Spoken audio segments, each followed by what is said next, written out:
합장하시고 아미타불 아미타불 아미타불 아미타불 아미타불 아미타불. 반갑습니다. 반갑습니다.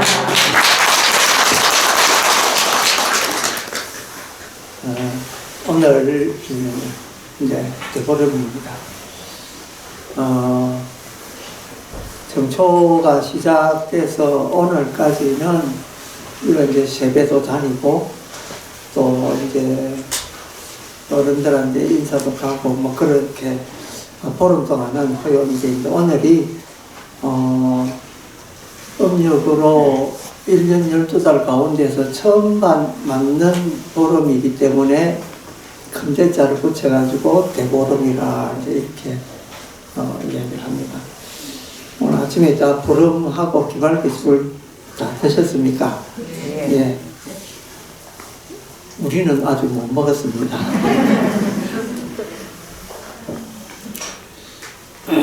오늘은 이제 우리 전국 사찰에서 스님들이 정진 동안 석 달 이제 오늘 해제하는 날인데 해제하는 날은 늘 그렇지만은 여러분한테 숙제 검사를 오늘 또 하는 날입니다. 숙제를 해오신 분이 있습니까? 기대를 안 하고 있습니다. 지금까지 이 해마다 이제 결제일이 되면 숙제를 내드리고 해제날 이렇게 점검을 하는데 한 번도 그동안 숙제해 오신 분이 없어가지고 오늘은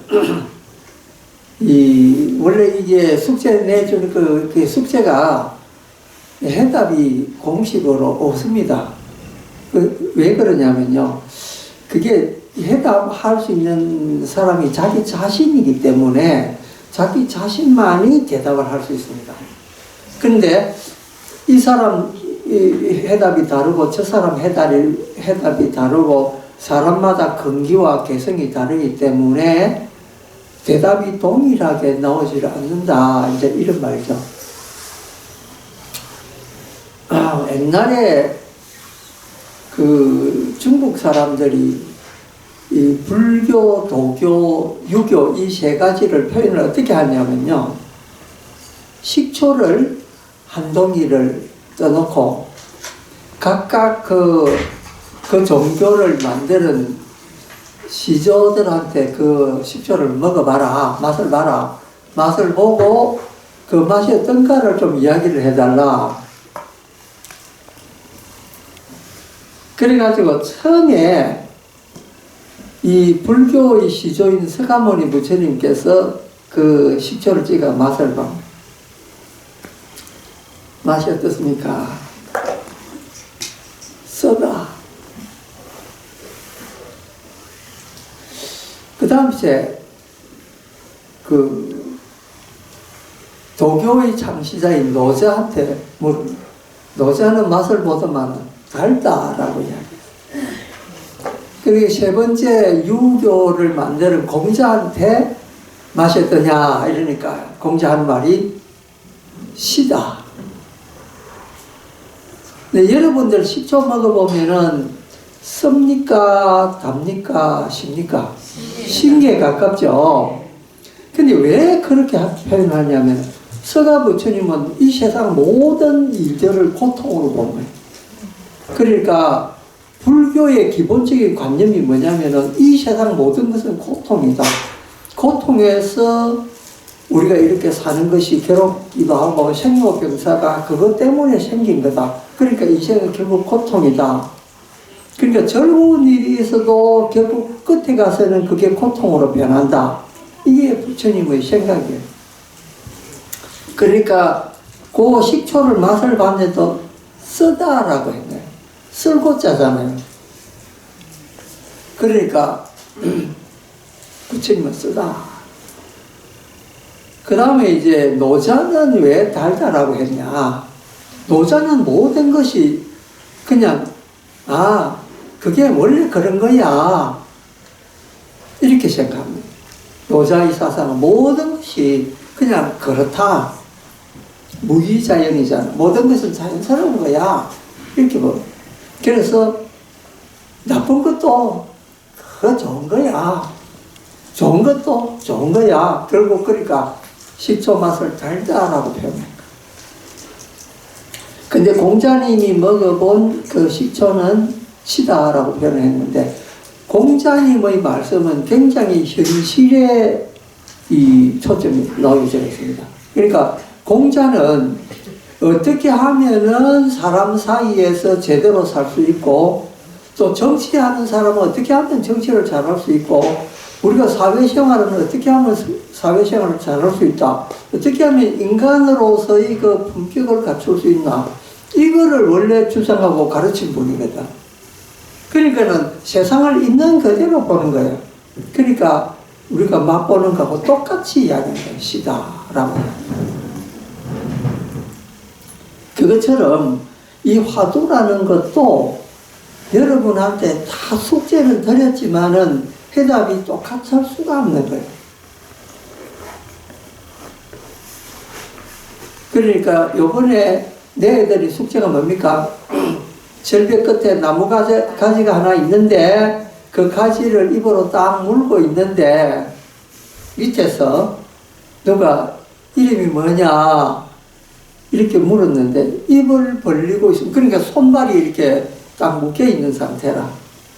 그러니까 이게 이제 입 벌리면 밑에 떨어져가지고 죽을 판이거든. 근데 밑에서는 이름 뭐냐 물어보는데 입을 벌려서 대답을 해서 뭐 이제 죽을 거니까 안 되고, 또 대답을 안 할 수 없고, 이때 어떻게 하겠느냐. 이게 요번에 그 숙제였잖아요. 근데 그런 숙제를 어떻게 우리가 푸느냐는 거죠. 그죠? 풀 수가 없죠. 근데 푸는 방법이 있어요. 그게 뭐냐면은, 우리 조사 스님들 말씀에 사람의 말에 속지 마라. 이런 말이 있습니다. 이걸 이제 그 다른 뜻으로 제가 하나 풀을 해보겠습니다. 어떤 스님은 향을 피우다가 향로에 땡 하는 소리가, 이제 손이 부딪혀가 땡 하는 소리가 났는데 그때 화달짝 하면서 깨달았다는 거예요. 또 어떤 스님은 길을 가다가 자기 두 팔이 움직이는 걸 보고 깨달았다는 거예요. 그런데 우리가 무슨 향로를 하면서 소리를 낸다든지 걸어가면서 두 팔을 본다든지 이런 거는 늘 일상사에 있는 일이거든. 그런데 유독 그날 그 소리를 듣고 깨치고 그 팔 흔드는 걸 이렇게 보고 깨치고 그날따라 왜 그렇게 됐느냐는 거지. 근데 보통 때는 우리가 무심하잖아요. 모든 것이 그냥 무심하게 소리 나면 그냥 나는 갑다. 어떨 때는 그 소리 나는 것조차 인식도 못하고 그냥 그걸 일을 하죠. 또는 우리가 뭐 일을 할 때도 두 팔 흔들리는 걸 모르고 인식 안 하고 그냥 자연스럽게 그냥 합니다. 그런데 그날따라 그 소리가 귀에 탁 박히는 거예요. 왜냐하면 의식이 그 소리에 딱 집중이 된 거예요. 그 순간. 그리고 팔 흔드는 것도 내 팔 흔든다는 것이 보통 때는 무심하게 몰랐는데 그날따라 그게 딱 인식이 된 거예요. 팔이 흔들리는구나 이렇게. 근데 그때 알아채는 거, 소리 들리는 거, 팔 흔들리는 거, 그 순간에 마음이 딱 모아져가지고 알아채죠. 근데 그 순간에 그게 자기 마음작용으로 알아차린다는 거죠. 그 순간 온전히 자기가 자기라는 거예요. 우리가 예를 들면 무슨 일을 하고 있을 때는 누가 뭐 이야기를 해도 그게 귀에 잘 안 들어오고 그렇습니다. 예를 들면 공부하는 학생이 책 보고 공부할 때 음악 켜놓고 요즘 아들 공부하죠. 근데 음악 소리가 귀에 들리냐면은 공부 열심히 하고 있을 때는 음악 소리를 켜놔도 귀에 잘 안 들려요. 그런데 마음을 딱 먹고 딱 들으면은 음악 소리가 귀에 들리죠. 귀에 들리는데 그 순간 책 펴놓은 게 또 눈에 안 들어옵니다. 그러니까 인간의 작용이라고 하는 것은 어디에 신경을 쓰느냐에 따라서 이 지각과 감각이 다 이렇게 움직여질 수밖에 없죠. 자, 한번 보세요. 사람이 이게 얼굴이 이래 있으면은 눈이 여기 있고 코가 여기 있고 귀가 여기 있는데 이게 왜 여기 달려 있을까요? 대답은 딱 합니다. 먹이 때문에 그렇거든요. 자, 옛날에 원시시대 때는 지금은 모든 게 슈퍼마켓 가고 뭐 마트에 가면 다 있지만은 옛날에는 자기 스스로 나물도 채취하고 동물을 잡아서 먹어야 되거든. 그러니까 어떻게 숲속에 가면은 어떤 동물이 지나가는 소리를 들어가니까 귀가 늘 발달이 되는 거예요. 그리고 그걸 봐야 되니까 눈이 있고 냄새 맡아야 되니까 코가 여기인데 그거 다 이게 뭐를 위해서 있다? 내 입을 위해서 있어. 그러니까 입이 만약에 더 뒤에 달려있다. 그럼 이것들이 다 뒤에 가가 있을 거예요. 근데 요 입 때문에 이 눈, 코, 귀가 여기 딱 달려있는 거예요. 그게 먹이를 위해서. 자, 우리 얼굴을 봐도 그랬는데, 그, 짐승들을 보면은 명확하게 됩니다. 예를 들면 개를 한번 보세요. 개도 보면은 먹이를 위해서 눈, 코, 귀가 그 부위에 달려있어요. 그리고 개나 고양이나 이런 것만 그런 게 아니고 바다 짐승들도 똑같습니다. 먹이를 위해서 그것들이 존재를 하는 거예요.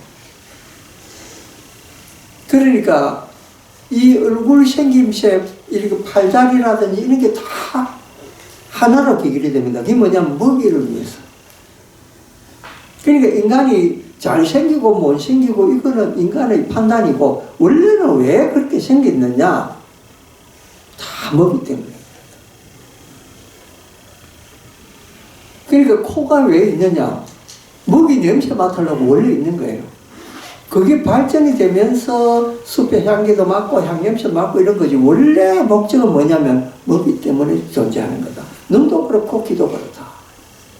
이거 좀 신기하지 않습니까? 그러니까 인간의 모든 이 구조들은 요 먹는 거 요 하나에 달리다. 그래서 우리도 흔히들 하는 말로 왜 사냐? 그러면 그런 말 하잖아요. 먹고 살라고 하는 일이다. 먹는 게 중요한 거거든. 그러니까 인간이 그거 빼놓으면요. 별거 없습니다. 그러니까 모든 것은 먹는 데 달려있다. 우리가 직장 나가고 하는 게 뭡니까? 먹기 때문에 그런 거죠.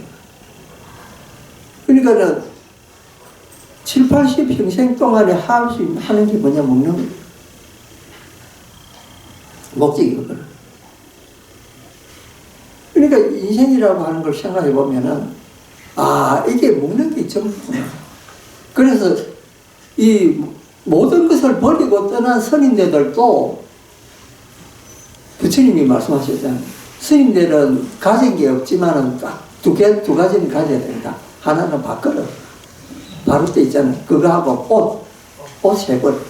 그게 스님들의 재산 전부잖아요. 근데 의발이라고 해서 인간은 부끄러움을 알고 하잖아요. 그러니까 옷 입는 게 먼저라. 의식주 하잖아요. 옷이 먼저 가죠. 왜냐하면 인간은 부끄러움을 알기 때문에 옷부터 먼저 챙기는 거예요. 근데 짐승은 부끄러움 모르기 때문에 그냥 먹는 게 제기예요. 근데 인간은 옷이라. 그 다음에 먹이거든. 의식주잖아요. 그러니까 생인데도 또 의발, 옷이 먼저고 그 다음에 밥그릇. 그 두 가지만 챙기면 된다. 그러니까 인간이라는 걸 가만히 생각해 보면은, 야, 이게 사는데 전체가 이게 별거 없는 거구나. 이제 그걸 깨닫게 되는 거예요. 그러면 뭐냐면은 자기 내면을 보게 되죠. 내라는 게 그런 존재구나. 이렇게 보게 돼요. 해답이 여기 있습니다. 우리가 그런 절벽에 입을 꽉 깨물고 있어도 결국 뭐냐면은 자기를 보는 거거든.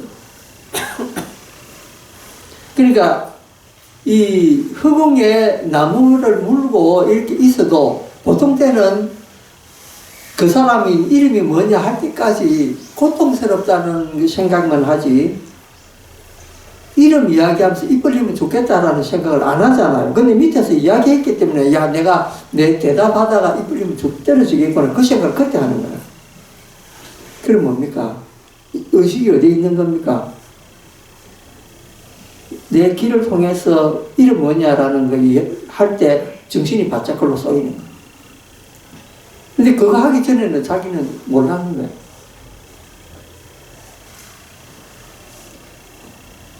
여러분도 마찬가지잖아요.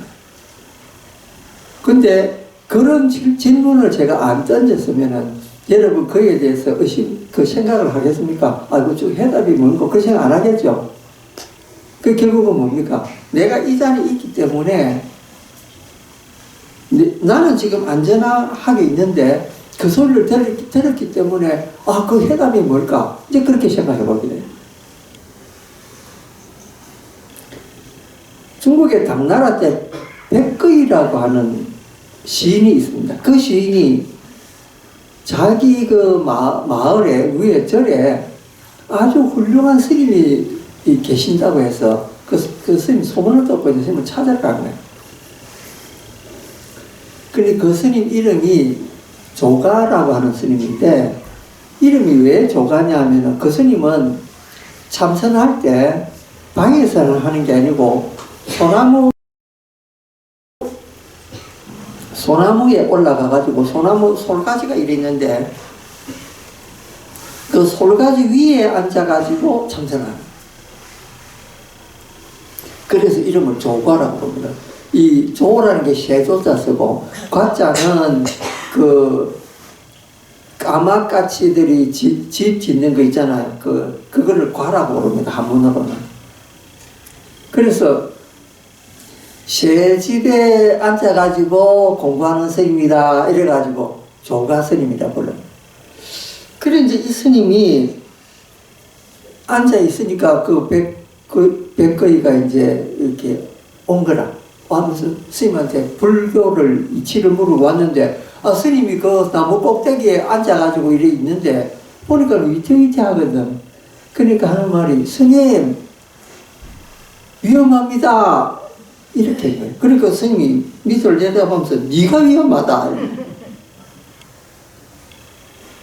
이게 무슨 말이냐면, 그 스님은 나무에서 만약에 떨어지게 되면 목숨을 잃을 뿐이지만은 백거이라고 하는 사람은 땅에 있으면서 위험하다는 것은 자기 자신을 모르고 이 생을 그냥 헛되이 살기 때문에 그게 위험하다. 그러면은 그거 한순간 자기 몸뚱이 잃어버리면은 어찌 됩니까? 윤회를 통해서 나쁜 데서 떨어지기도 하고 생사에 허덕이면서 결국은 이게 이 윤회에서 빠져나오지 못하니까 그게 위험하다는 거예요. 그러니까 스님은 본질적으로 봐가지고 위험하다는 거고, 이 백거이라고 그 사람은 스님이 당장 그 위에 떨어져서 이렇게 떨어질까봐 그게 위험하다. 그러니까 보는 근본적인 관점이 다르다는 거예요. 그리고 우리는 적어도 그 불법 공부하는 사람들 아닙니까? 그리고 우리 근본적으로 뭐가 문제인가? 우리가 그거를 한번 늘 생각해 봐야 되죠. 생사윤회 안 하려면은 우리가 제대로 이제 정신 딱 차려가지고 공부해야 되고, 누가 어떻다 이런 말에 안 후달려야 된다는 거지. 내 자신을 늘 챙겨야 된다는 거지. 그러면은 내가 백척간두에 그 입을 물고 있어도 그 두렵지 않다는 거예요. 왜냐하면 내 자신이 거기 있는 게 아니니까. 그거를 알아보려고 스님이 옛날 도사스님들이 이 질문을 던졌거든. 근데 사람들은 그 말에 그냥 현혹돼가지고 그게 무슨 뜻일까 하고 그 생각하는데, 실제는 그 뜻이 아니거든요. 내가 지금 어디 있는가를 먼저 봐가는 거예요. 그게 그 해답입니다. 실제로 우리가 사람이 그런 상황에 있을 때 떨어지지 않을 사람이 아무도 없습니다. 입 벌리면 다 떨어집니다. 그러니까 그 질문 자체가 함정이에요. 그러니까 내가 가지고 있는 나의 이 본성, 정말해서 불성이라고 하는 이것만 제대로 챙기고 있으면은 어떤 질문이 와도 그 질문에 현혹되지 않는다는 게, 그게 굉장히 중요합니다. 그게 1800가지 공안들이 다 그런 식으로 이루어져 있습니다. 사람의 마음을 떠보는 그 내용으로 되어 있거든. 그러니까 요것만 제대로 이해하면은 1800가지 공안이 다 와도 그거 다 하나하나 다 쪼개가지고 부술 수가 있습니다. 쉬운 거죠. 이제 이 정초가 되면은 우리가 늘 그런 생각을 합니다. 야, 요번에는 내가 그 어떤 뜻을 한번 잃어보겠다. 예를 들면 내가 운동을 이제 금년에는 좀 열심히 해보겠다. 이번에는 등산을 다녀보겠다. 뭐 이런 식으로 자기가 자기한테 약속을 하나씩 하게 됩니다. 근데 작심삼일로 한 3일 지나고 나면은 그거 하기 싫고 귀찮고 이래가 그냥 그거 하게 됩니다.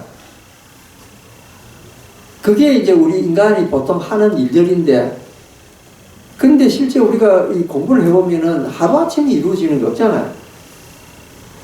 꾸준히 이 공부를 해야 얻는 게 있는 거죠.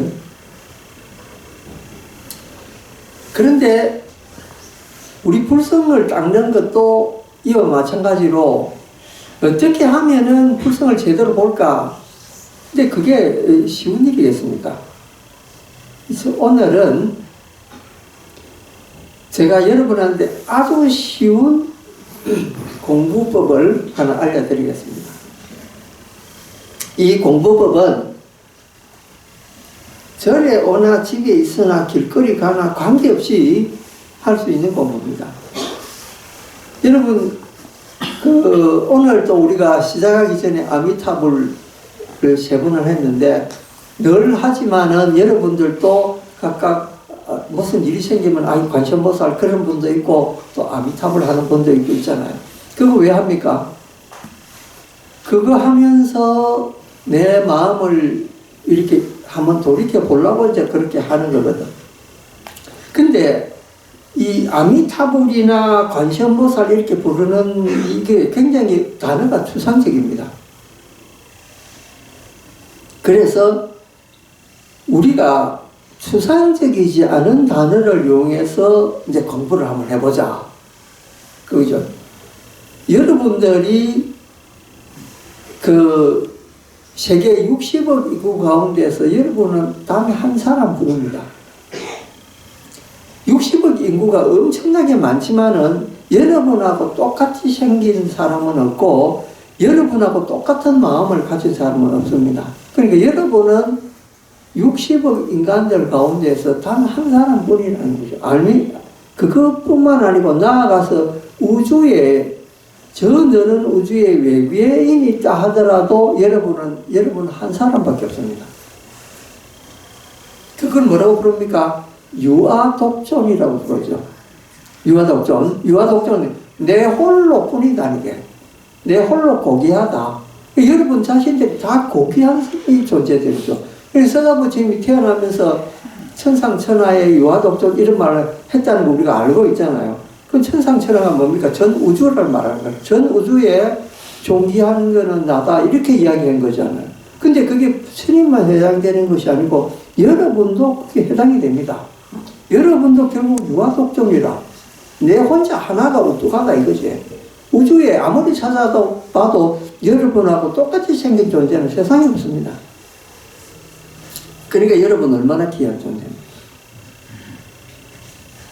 우리가 병원에서 암 환자라든지 아니면은 그 생명이 얼마 남지 않는 사람이 하루라도 더 살라고 발버둥을 치면서 온갖 수액을 다 맞고 주사를 다 맞자면 그거 왜 그렇습니까? 하루라도 내 목숨 연장하려고 하는 본능이 있어요. 왜? 자기도 모르게 자기 목숨 귀하다는 거 알거든요. 이 세상에는 내가 이 우주에 혼자 한 사람뿐이라는 거, 그거까지는 인식을 못 해도 내 생명 귀중해라는 건 아는 거예요. 그리고 우리가 예를 들면 조그마한 미물 짐승이라도 바퀴벌레라도 잡으려고 일하면은 그 사람 그림자 뭐 언론에도 막 도망가잖아. 왜? 그 바퀴벌레가 자기 생명이 이 우주에 하나뿐이다는 거 알고 그러겠습니까? 아닙니다. 목숨이 귀해서 그런 거예요. 근데 그 바퀴벌레도 이 우주에 하나밖에 없는 바퀴벌레라. 그러니까 내만 목숨이 귀한 것이 아니고 이 움직이는 모든 이 생명체가 다 하나밖에 없는 거예요. 그만큼 귀한 거예요. 그러니까 불교에서는 살생 좀 하지 마라. 이렇게 하는 거예요. 왜? 무조건 그 생명체가 죽이면은 죄가 된다. 이런 게 아닙니다. 생명체가 그만큼 귀하기 때문에 그 존재도 이 우주에는 그 생명체 하나밖에 없거든.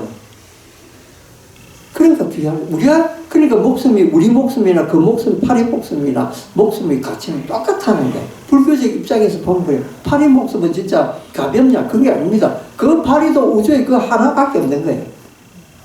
그래서 귀한 거예요. 그런데 그 귀한 걸 모르기 때문에 보통 사람들은 자살을 한다든지 인식을 해서 자기를 생명을 버리는 경우도 있다는 거예요. 그러면 뭐냐면 이 우주가 나의 광명체다. 내 생명이 이 우주의 광명체다. 그러면은 그 우주의 모든 기운들이 내가 생각하는 대로 따라오게 돼 있다. 왜 그러냐? 나는 이 우주에 단 하나밖에 없는 존재이기 때문에 그 우주의 기운들을 내가 생각하는 대로 끌어올 수 있다. 여러분 주위에 그런 분들 있잖아요. 난 왜 사업에 실패하고 나는 왜 하는 일을 안 되나?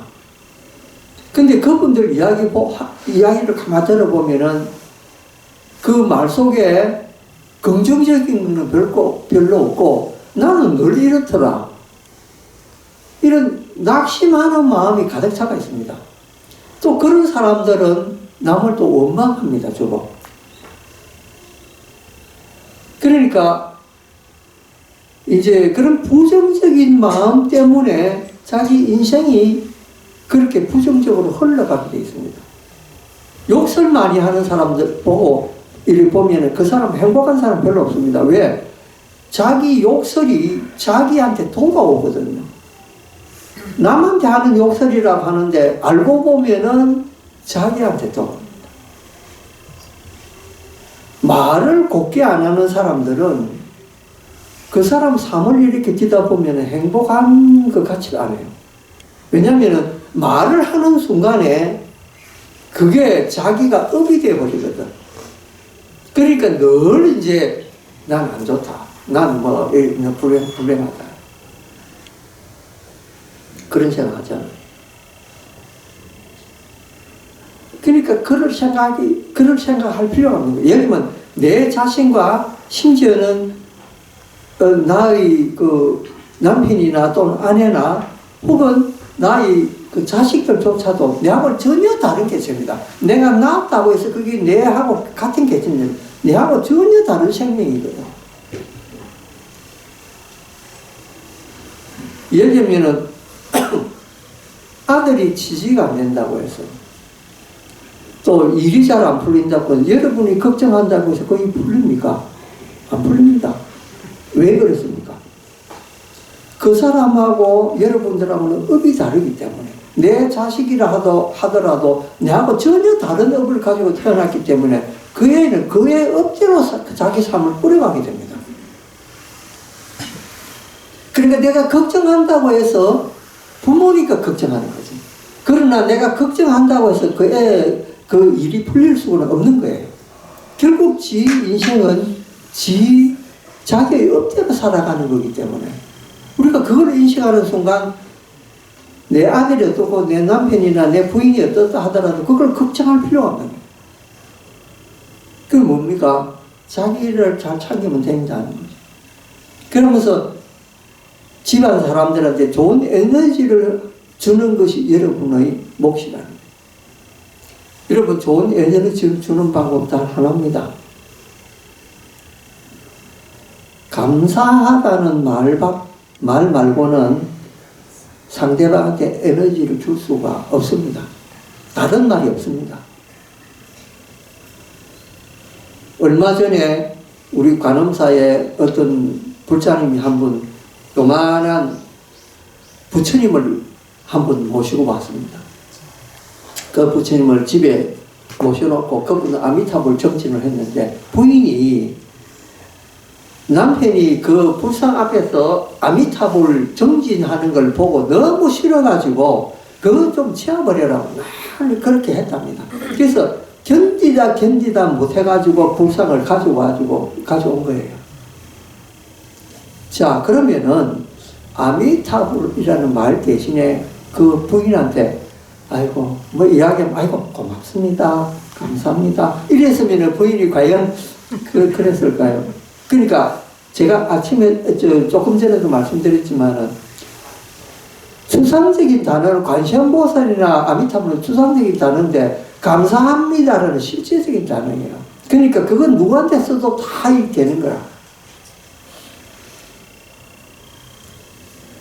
스탠리 텐이라고 하는 미국 사람이 있습니다. 유명한 실업가입니다. 이 사람이 사업이 잘 돼가지고 아주 사업이 정점에 됐는데 몸이 이상하게 안 좋아가지고 병원에 가니까 척추암 3기라고 암 판정을 받은 거예요. 내가 이렇게 사업이 잘 되고 승승장구한데 인생에 이렇게 황홀한 시기가 됐는데 아니 갑자기 내한테 척추암이라는 암이 왔으니까 얼마나 절망적이겠습니까? 그래서 생각을 했어요. 내가 지금까지 이렇게 살아온 것이 내 힘도 있지만은 내 주변에 나를 도와주고 나를 걱정해주는 사람이 얼마나 많나. 내가 그분들한테 내가 고맙다. 내가 내일 죽더라도 그분들한테 고맙다는 표시를 하고 죽자. 그리고 지금까지 나를 이렇게 이끌어온 이 몸뚱이한테도 내가 고맙다고 생각하자.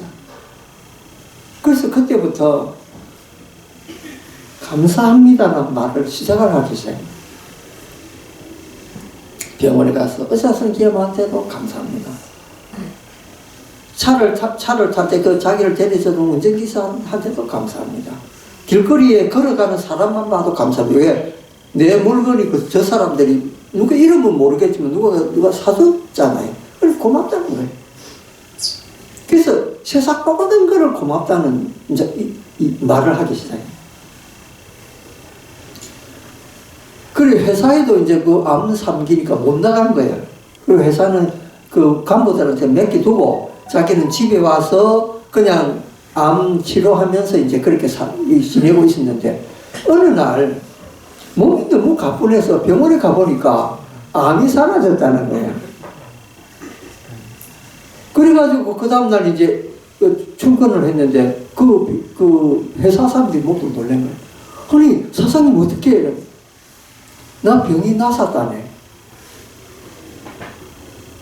그래서 학자들이 조사를 해보니까 그 사람이 가지고 있는 그 긍정적인 그 마인드, 그게 그 암을 치료를 했던 약물보다도 더 효과적인 게 이 정신적으로 이렇게 감사하다는 말을 하는 이게 약의 효과가 있더라. 그거는 세계적으로 지금 공인이 된 겁니다. 그래서 미국에 많은 병원이나 의사나 학자들이 이 방법을 전파를 하고 있습니다. 약을 처방하기 전에 감사한 마음을 먼저 가져라. 이렇게 가르치고 있습니다.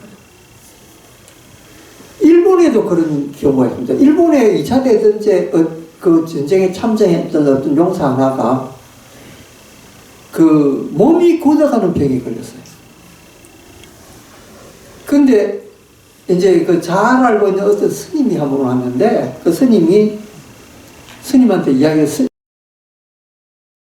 스님, 내가 몸이 굳어가는 병인데 어떻게 하면 살 수 있습니까? 그러니까 스님이 이런 말, 하루에 10,000번씩 감사하다는 이야기를 해라.